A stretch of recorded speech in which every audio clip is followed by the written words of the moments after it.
Hi, my name is NATASHA Misty Walker. Most people refer to me to Missy. I am a New York City retired correction officer from Rikers Island. I did 20 years, completed and done, and this is the aftermath of my life as Misty Natasha Walker. So it's pretty much set. It was segregated and it was still very racist. But the foundation, I would never ever trade that in for the world. The foundation was a great childhood and that's until young adulthood. I had my daughter Kimani at 20, and I became a mom at 20, and that's when things became serious. That transition was rough because although I came from the project, I wasn't the quote unquote project girl, as most people would know if they see this. I was a church girl. As I got old in teenage years, I had a lot of struggles with the females my age. A lot of people have female friends from the projects that they say is their friends for life. I don't have not one.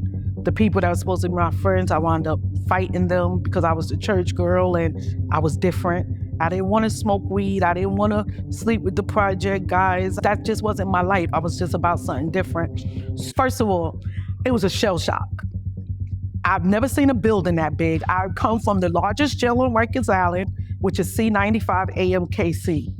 I couldn't imagine hallways being that long, seeing men live like that, a man's jail, and then on top of being a man's jail, it was a mental health jail, and then on top of the mental health jail, it was a detox jail. I started a midnight tour in C95. There's no B officer. The officer is mad because I didn't know how to get there, so they throw the keys, they left me there. I was gonna balance my daughter seeing me grind and me make a better life for us. You understand? I didn't think about nothing besides us having a better life and her not growing up in the environment that I grew up in and making life better. We had a big wedding in September, which everybody was at, and it happened to be September 11th weekend.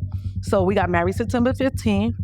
My greatest takeaway for being a New York City correction officer is getting to know people, the transparency. I've learned so much about personalities, spirits, people. Don't let that stuff eat you inside. You have to stay the person that you are.